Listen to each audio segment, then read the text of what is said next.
This meeting is being recorded. Welcome everybody to the think tank.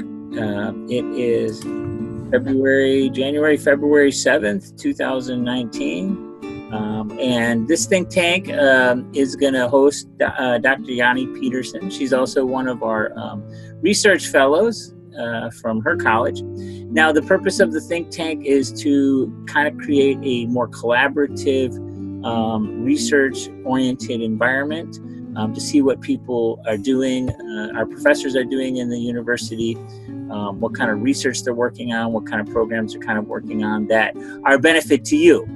This podcast and video will be outward facing, most likely, and we also want the world to kind of see some of the things that we're doing as well here.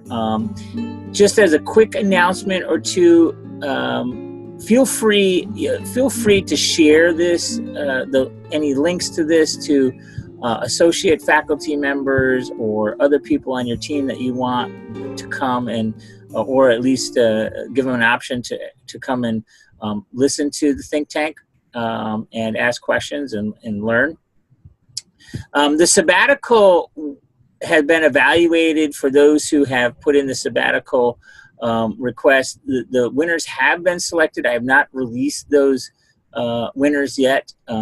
They were selected through the development committee in the faculty senate, and then they sent me the names, and I went through whatever permissions that I need to. And so I will create an individual announcement and sort of a group announcement. And remember that these think tanks are open to anybody who teaches at Ashford University or Forbes School of Business and Technology, that they could be an associate faculty member, a full-time faculty member, just some kind of creative scholarship or research. And then we also put that up on the ashfordcreativescholarshipblog.com, and I will put that web address in the chat box. So if anybody wants to participate or be involved, do something, just send me an email, and we will take care of that. So without further ado, I'm going to give it over to Dr. Pedersen, and she's going to take it from here. Thank you very much. Thank you very much, Dr. Abel. So my name is Janni Pedersen. I'm the chair of the Culture Anthropology program in College of Liberal Arts. And I'll be presenting on a research project that is ongoing for more than 3 years now. It's focusing on tourism and festivals in Panama. It's a collaborative project that I have been conducting with Dr. Katrin Sorensen of Ashford University, Sasha Henninger, and Michelle Lewis, also of Ashford University, and then Marino Hahn Espinosa, our local Panamanian collaborator who runs PanamaTipico.com, your go-to place for anything going on in Panama in terms of folklore. I just wanted to check that you can all see my presentation. Good. Then we will start. We actually went to Panama 3 years, 2016, 2017, and 2018. 2016, we visited the town of Parita and attended the Corpus Christi celebration. In 2017, we visited Santo Domingo and attended a patron saint festival. Last summer, 2018, we visited the town of Uku and attended the Manito Festival. I'm going to focus on Parita and Santo Domingo, but also draw in Uku on a few times. The reason I'm doing this is that we are much further along in analyzing our work from Santo Domingo and Parita. So I'm just bringing in Uku, but it is preliminary since we are really still working on it. And we have a lot of aspects to the research. Dr. Sorensen, for instance, is working on specifically the aspect on authenticity. I also worked on the process of creating heritage. But here we're going to look at tourism and festival celebrations and how they are ready to have tourists. And this one should, is it not moving? There we go. Just a bit slow. So this is Panama. Panama connects Central America and South America, and it provides this short connection between the Caribbean Sea and the Pacific Ocean. Panama was colonized by the Spaniards, formally until 1821. Prior to that, you had various groups from both Mesoamerica and from Southern America who kind of either came through or lived in Panama. After independence from Spain, Panama was part of Colombia, formally until 1903, when U.S. intervened in support of Panamanian independence.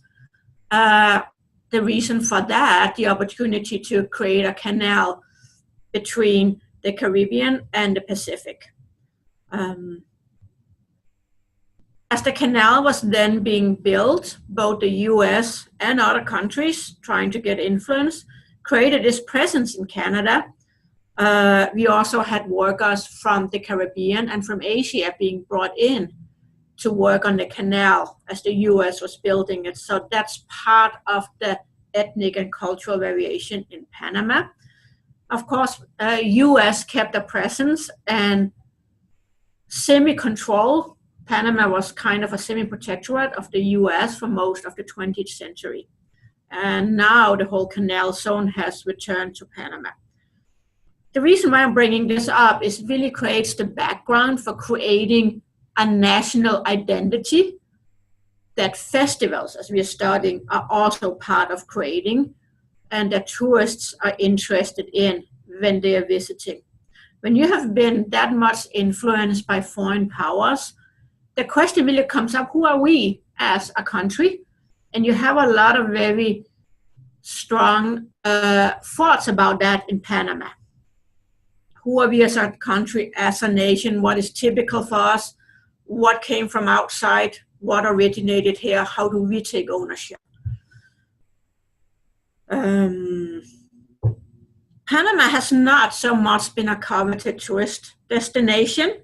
It has most definitely gone up. I think part of that has been the idea that it was a dictatorship, for instance, under Noriega. After that, you have seen the neighbor, Costa Rica, really take advantage of its both cultural and ecological treasures to attract tourists. Panama has a lot of similar things. They actually have more monkey species than Costa Rica does. Which as a primatologist I found fascinating, because it's always Costa Rica that you are thinking of in terms of ecotourism. So Panama has some opportunities here that have not been fully taken advantage of. So that's what we're looking into. As you see here on the map, you can see the three towns that we visited are kind of on this isthmus, this little thing sticking down, the Azure Peninsula, it's called. Parita, Santo Domingo, a bit further south on the peninsula, and then Oku, slightly inland. So in terms of tourism, it's becoming a growing part of the worldwide economy. It's one of the fastest growing economies in the world. In Panama, it's predicted that by 2015, travel and tourism will support about 370,000 jobs, a total of 17.4% of the total employment in the country. Tourists spent more than $3.4 billion in Panama in 2015, and it's expected to go up. So the Panamanian government has taken initiative to support tourism. It was a major part of the 2016-2018 governmental economic plan, as they were trying to promote Panama as a tourist destination. And you can see over here on the left, various official notifications about investment in tourism. However, not much of that money has really gone out until smaller towns in the country. A lot of it, people say, that's what we're learning, has really been spent in Panama City. A lot of focus is on the canal zone, and a few beach areas.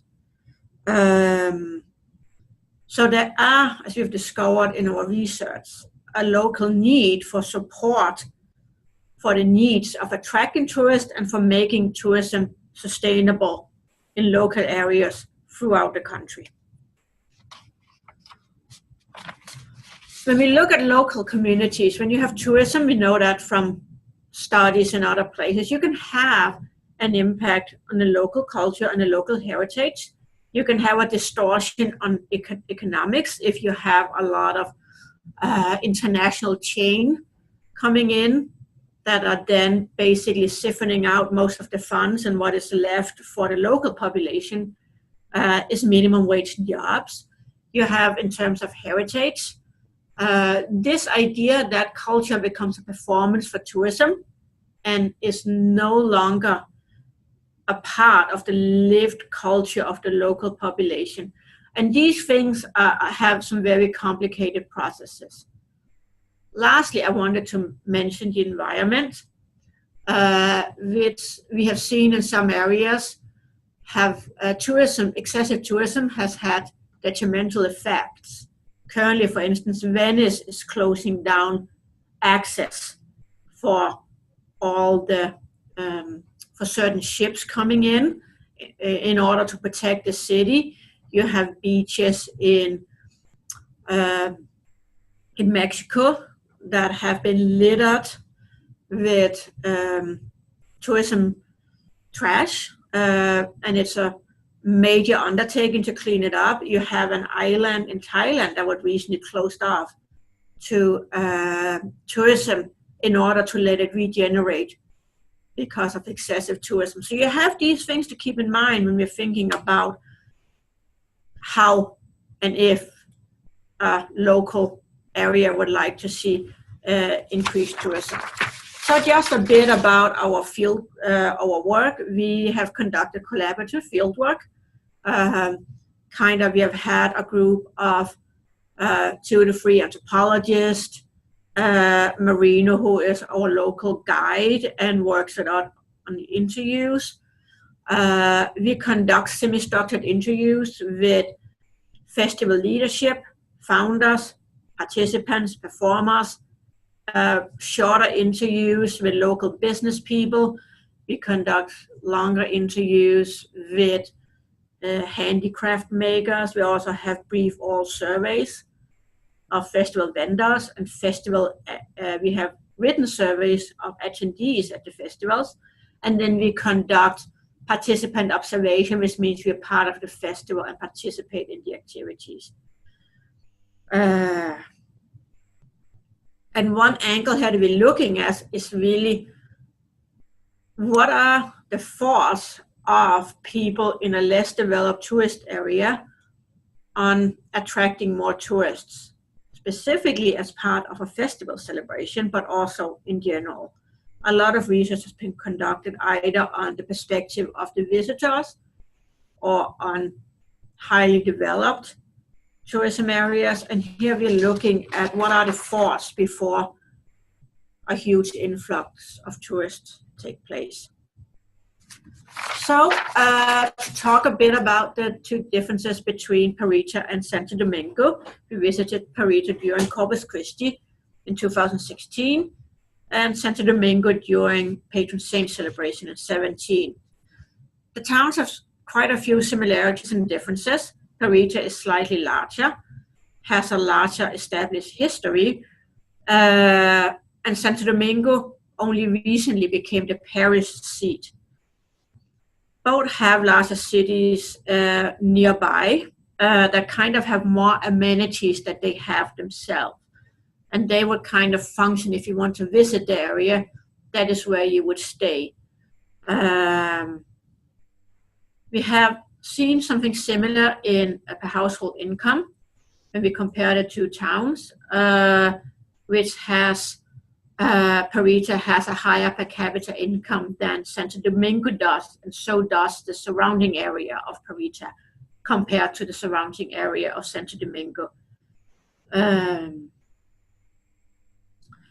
Both towns are located 15 minutes drive from larger towns. In Santo Domingo, we were actually able to stay in a bed and breakfast in town, while in Perdesen, there were no lodgings in town, so we stayed right outside the nearby town, where we then had a hotel there, and there were several other hotels. Santo Domingo is a very agricultural area. So we saw mostly agricultural people and teachers, while in Perdesen, those were definitely present, but we also saw more civil service employees. When we look at the background of the two festivals, we also know the difference. Corpus Christi is a Catholic celebration of the body of Christ. It's not quite clear when it first came to Panama, but it is thought that Perdesen was one of the first places to adapt this celebration during colonial times. It was kind of used by the Spanish to impose Christianity on the indigenous people and to also reiterate the superiority of the colonial powers. Santo Domingo's patron saint celebration actually doesn't go back that far, the turn of the century, 19th to 20th century. At that time, the area of Santo Domingo had seen both natural disasters and famines, so it needed protection. It asked the Catholic Church to help. The bishop in nearby Las Tablas provided them an effigy of the patron saint of Santo Domingo and gave it to them. This is now your patron saint. They took it back. However, there were some people from Las Tablas that would not want to give up this patron saint. They intercepted the people riding back to Santo Domingo, took the effigy back. They had to go back, ask the bishop for the effigy again, who was then successfully brought back to Santo Domingo. It was first being kept in a house and then in a church. So it's kind of a bit of a different situation in time frame. Here we have some pictures from Santo Domingo. You can see the church in the middle. To the right, you see Marino, Michelle, and Kathy outside Hostel Kimmel, where we are staying. You see some of the other really beautiful houses in town, as well as a ship from the nearby harbor, where the U.S. actually used to have a military base, not such a base, but a presence. You see horses parading through town as part of the patron saint celebration. Come on.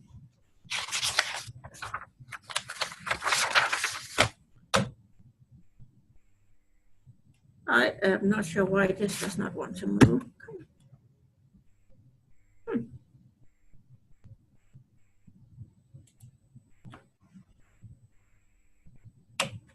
There we go. Okay.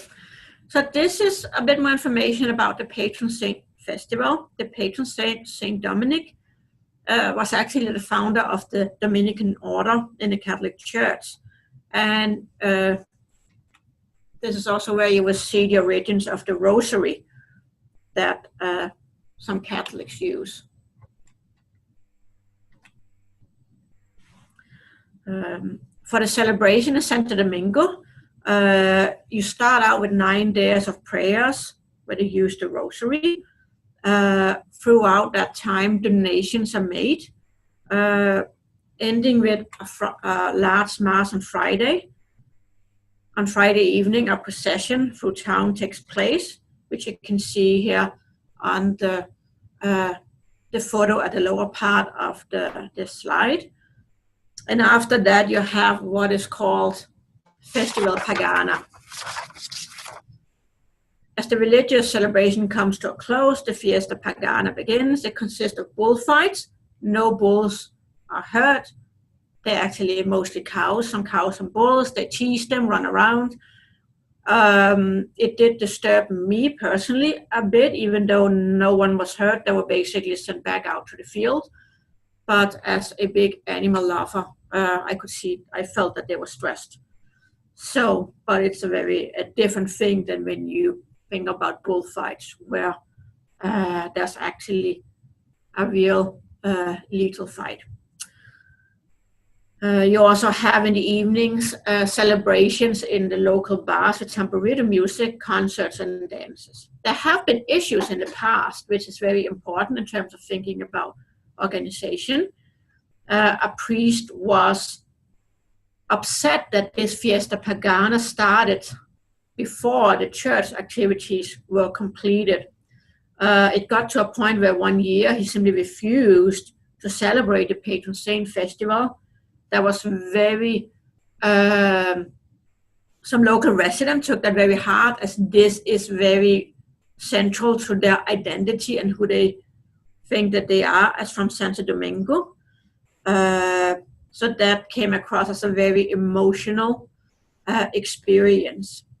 That has been ameliorated, so now the Fiesta Pagana starts after the Friday evening procession through town. These celebrations do require a form of payment to enter, as the bars are privately owned, and the cost to enter can be significant for the local people. And I do apologize for the slides going automatically. I'm not sure why that's happening. I didn't set that up. We are now in Corpus Christi in Parita. Here we have celebrations on and off for 2-week spans. You have celebrations with these dances in costumes. As you can see here at the bottom, we have people dressed up in devil costumes. This is a reenactment. It's called the Division of the Sun, which is basically the beginning of Corpus Christi. The two devils are trying to divide the earth. You have one devil being tempted by an angel. It is very elaborate. You then have evening time performances on a stage, also at a local bar. All this takes place at the Colonial Square, where you have the church at one side. You have a parade through town that is the conclusion of the festival, at which time you also have dancers from other parts of the areas coming to celebrate. And I am going to show you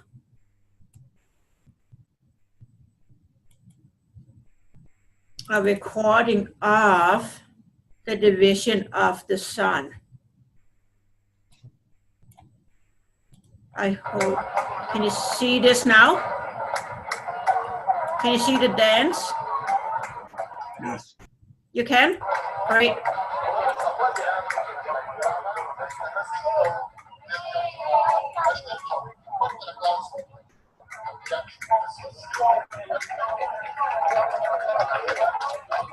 So you can see I have the devils, and then you have this angel that's trying to lure one of them. And at one point they're sitting at this table, dividing up the earth and the souls of the earth between them.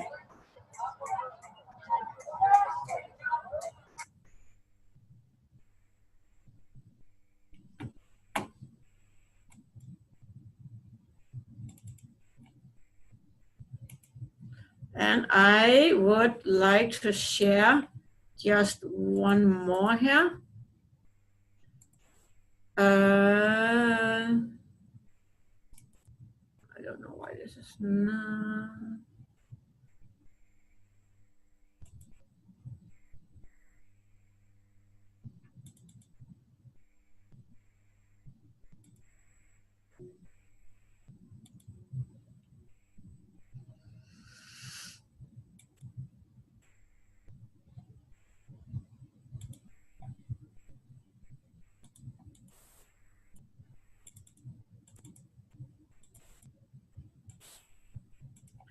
There we go.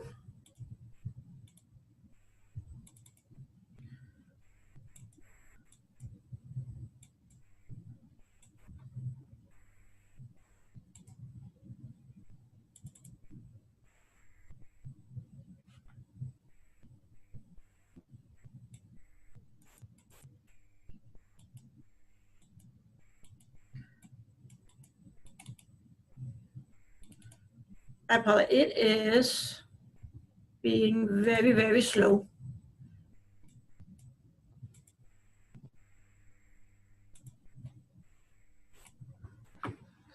We are now in Uku and Festival National del Manito. You saw Uku is a bit further inland. It's a district seat, slightly smaller than Parita. And this festival is interesting because it was established in 1967. So we know exactly how it was established and were able to talk to those people. It was organized by teachers that wanted to celebrate the peasant lifestyle in the surrounding area. So in the hilly areas and mountainous areas surrounding the town of Uku, you have a peasant lifestyle that hasn't changed much for a long time. Some of these areas are still hard to reach. Some areas don't have electricity still. Of course, it's very different now than it was 30 years ago, but it's still like you would imagine things would have been 70 years ago or even further back. And they wanted to celebrate this and make people proud on who they were. They used the hand manito as kind of, it can both mean little hand or little brother, and it's supposed to symbolize the collaboration in this peasant lifestyle.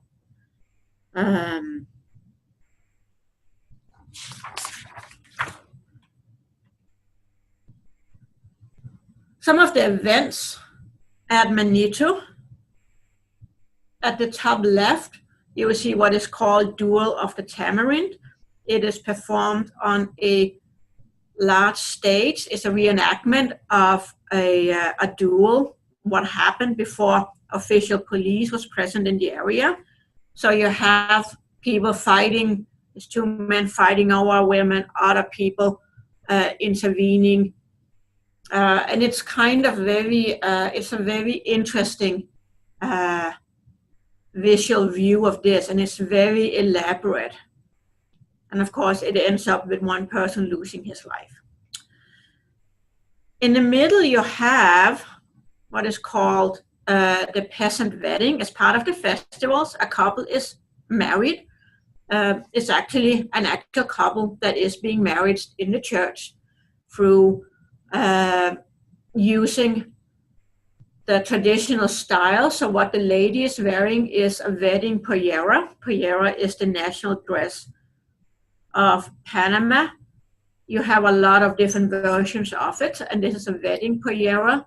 They then come to the stage afterwards, after having, as you can see in the right corner, paraded through town on horseback. It's not very far from the church, but it takes about 1.5 hours because everyone is wanting to see them and take photos. Before the festival, kids in schools are taught about it. We were able to attend a school celebration where the kids had made, or the parents had made, and kids were serving it, various traditional foods that are related to the Manito festival and to this area. So they are served, the children are dressed up, and they're learning about this heritage. You have competitions for both adults and children on the stage in traditional dance and music performances. And I actually want to show you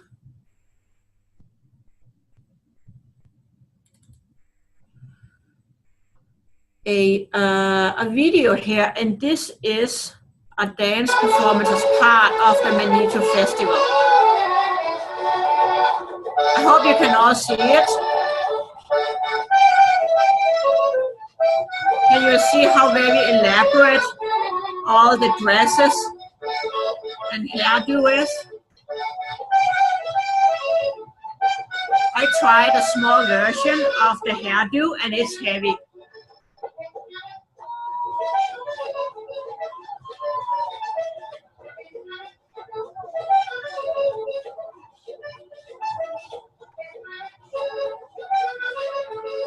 These are high school kids mostly.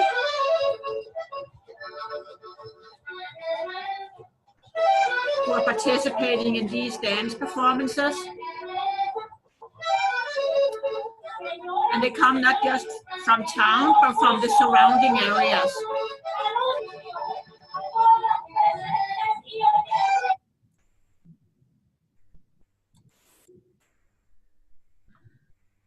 So here we can look at some of the data we have and who visited. So this is from Parita. We saw Corpus Christi in Parita has a lot to offer, both in terms of entertainment and very stunning visuals with these costumes and musical performances. However, we see that the visitors are mostly from the local region, so the surrounding areas, and a few that are from the town might come from Panama City to be there for a day or two. An interesting theme that came up is that there's a competition with another town, La Villa, that is thought to have the biggest and most publicized Corpus Christi and devil dances. However, in Parita, they are very adamant that they have the original Corpus Christi. Theirs are the oldest.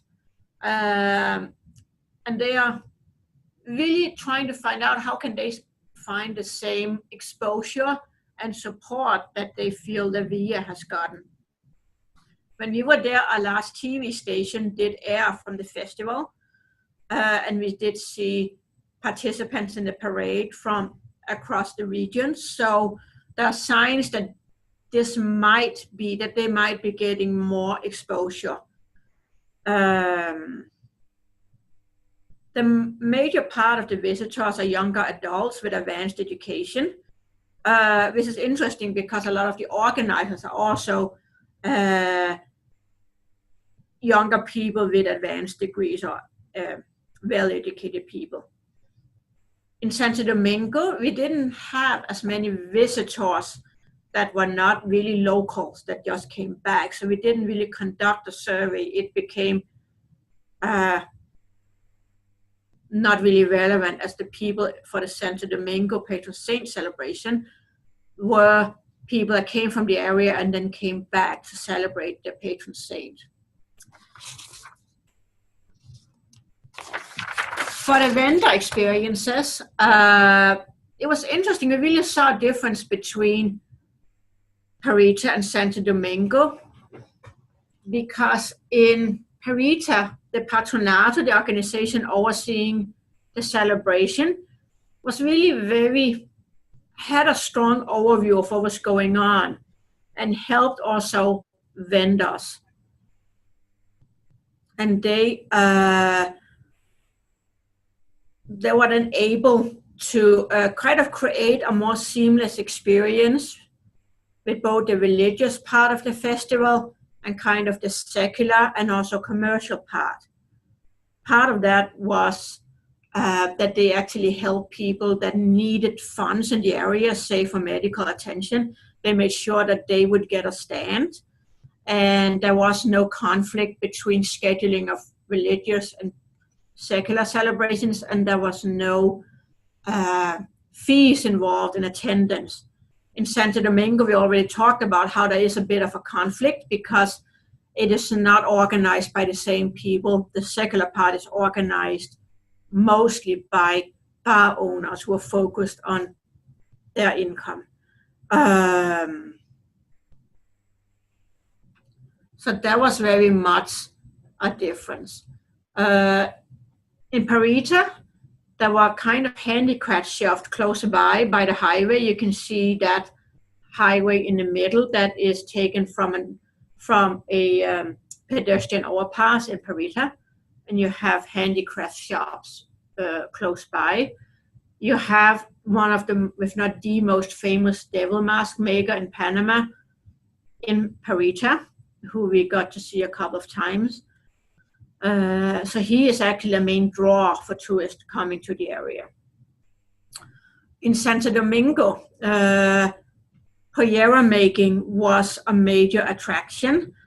And while they don't have, it's mostly in people's home that this takes place, the pollera making, but there are thoughts about creating a craft collective to make it easier for people coming by to kind of see the polleras.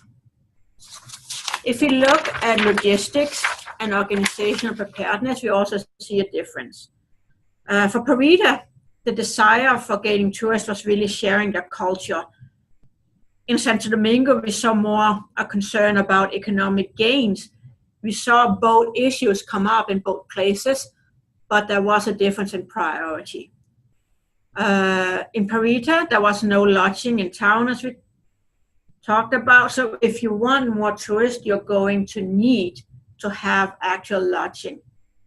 However, the question is there enough for that, or do you want to collaborate closer with tourists in close by Chitre? That's something that they would have to figure out. Having more tourists stay in town would also require additional support for maintenance of road, trash, and those kind of things. One thing that came up in Parita was that it's a small local museum. It's not fully utilized. The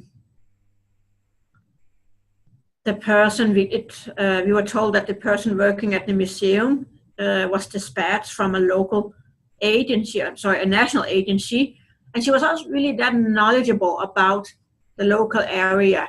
So they would prefer to have someone from the area who could then also actually keep the museum open on weekends when there would be most visitors. So in Santo Domingo, they were very focused on economic opportunities. There was one bed and breakfast in town, an amazing place. And there were a couple of other lodgings opportunities by the nearby beach, Orito Beach, where this picture is from. There is very much a tradition of craft and also agriculture that is not fully exhibited. And we actually saw some nice areas that could be made into craft collectives, and that's also what they're working on. There were very much environmental concerns in Santo Domingo. There was a nearby plant for trash that they were having a lot of issues with in terms of pollution and smell. Of course, having more tourists in the area would increase that inconvenience and that issues. On the other hand, tourism can also bring the funds to address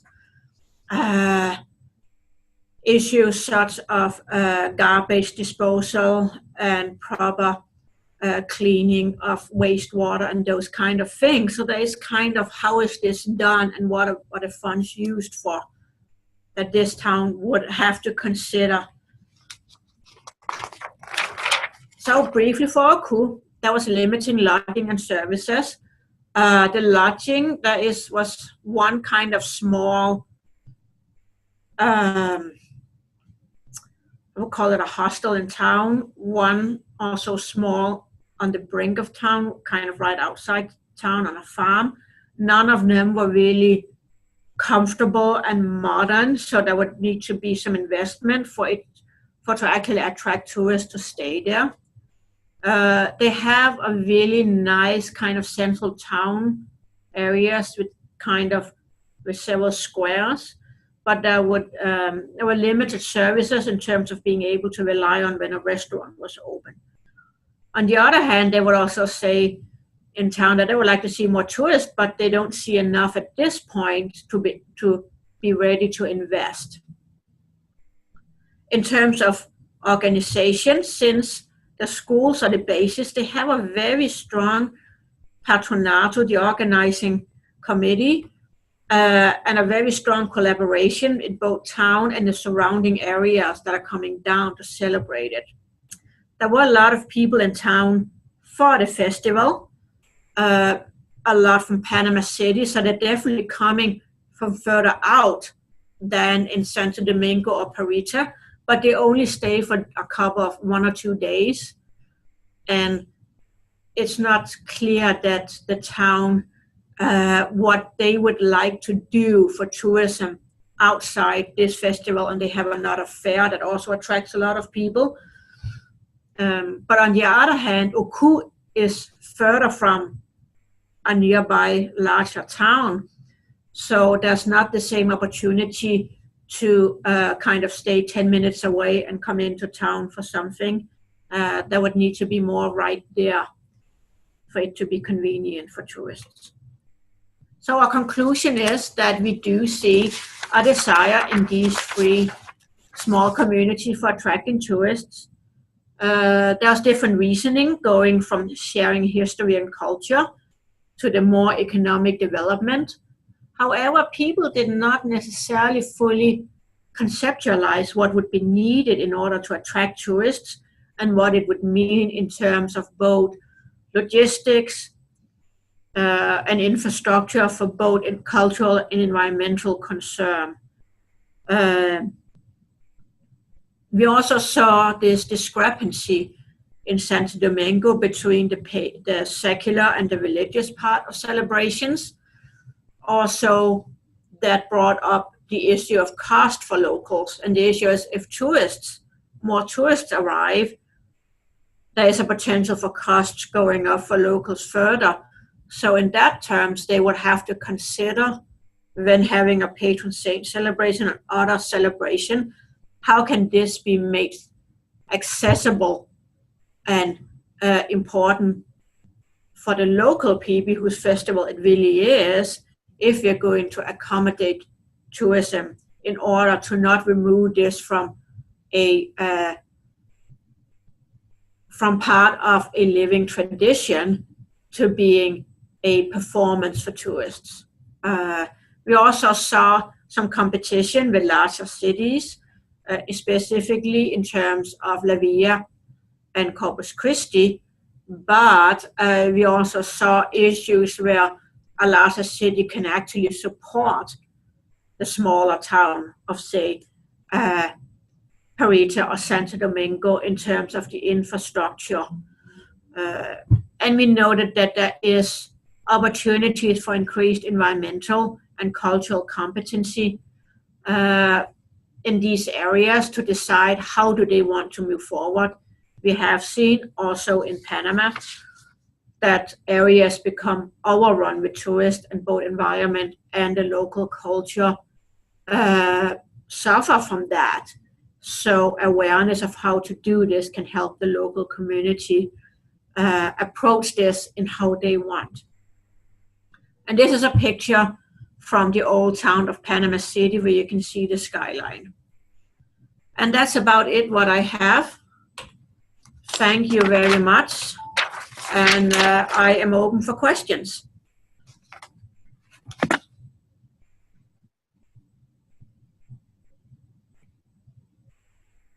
Have the chat here. Anyone interested in asking a question either in the chat or audio? Thank you, Marie.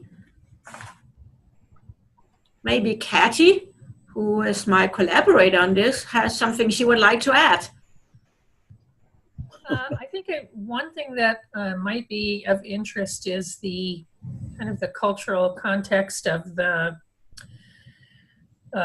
Corpus Christi Festival and how all of the various dances represent this kind of a binary between good versus evil. The Spanish colonial power over the indigenous people. A lot of the performances, one of the performances is the dance of Montezuma, where they reenact Montezuma being conquered by the Spanish, by Cortez and his soldiers, and they're leading Montezuma away, and there's a song that goes with it. So it's a really interesting binary, and so there's a lot of this. We thought maybe when we initially went down there that the people might have kind of a different attitude towards the conquest, because, you know, Native Americans here in the U.S. have a very, very negative attitude towards colonization. But the people in Parita in particular that we spoke to about this were actually viewed it very positive in that conquest brought them Catholicism and civilization. So it was a very interesting aspect of the research that I really enjoyed. Excellent point. Yeah, no, it was absolutely fascinating how, and that also goes to the ethnic diversity I talked about in Parita. So you really have a couple of areas that are semi-autonomous, that are indigenous area in Panama. But in Parita, for instance, was actually the seat of a magnificent chief before the Spanish arrived. That's what it's supposedly named for. And so they are a mix. They have a lot of indigenous blood, a lot of Spanish blood. You see a bit of a variety in skin color and trait. You also have some Caribbean mixed in. But yeah, so even though some of the heritage is indigenous, so they're a mixed heritage, but they could definitely kind of see that oh my gosh, yeah, Mexicans came and they conquered this magnificent King Montezuma, but the Spaniards did bring us Catholicism, this whole tradition we have now lived in, so we're also happy about that. So it was a very interesting, I would say very reflective attitude towards it. And in a way, it kind of symbolizes that that mix in Parita. In some South American countries, you have had very strict racial hierarchies. And of course, you have had some hierarchies in these terms in Panama, specifically also, of course, in terms of the US presence, but not to that same degree. There very much is, I would say, I see a difference there, that there is a large murky area where there are fewer these kind of strict categories. Janni, I find interesting the idea of invented identity, national identity, because you get that in Scotland too. Mm-hmm. And I'm trying to remember if I read it. It was the Hobsbawm invented tradition, or if it's Benedict Anderson's imagined communities. But one of those two kind of come together and talking about how a lot of the cultures that we see as or communities that we see as having these ancient traditions and rituals and cultures were actually invented in the 18th and 19th or 20th century. And you kind of hinted that at the beginning. So I found that really interesting. Was there, and of course in America, we actually recognize that, and we, you go to New York and you have Little Italy, or, Chinatown, or, you have our tradition of baseball, and we in America we really recognize it and we embrace it. And is there a sense that the people recognize that this is an identity that they've helped to create, or is there a sense of that in the festivals? Yes, very much. And I would say so. It's because we have these different timelines. Basically, we have the Corpus Christi that goes back to, we're really not sure when it came to South America and Mesoamerica. I mean, we know it's brought by the Spaniards, but exactly when. And then how it actually adopted several indigenous elements into it, which is kind of what conquerors often have done. You come with your own, and then you take some from what is there in order to get them to to accept the dominance and the new traditions. So it was interesting because for Corpus Christi, that was I got the feeling, in Kathy chime in if that was what you got. I very much got the Corpus Christi. That's like, it is very much who we are, and this is our tradition. It was very much something that is there, and we are carrying it on. For the patron saint, there's still some of that, but of course it has gone on for a much shorter period of time. Not so much the patron saint celebration, but that specific patron saint celebration in Santo Domingo has only been going on for about 100 years, less likely kind of an extensive form. But they were still very much like, this is what we did. And I think that's because it was part of creating the town. So therefore it very much became, this is part of who we are. And that's also why they come, if they move to Panama City, which a lot of them do for education, work, they come back for that.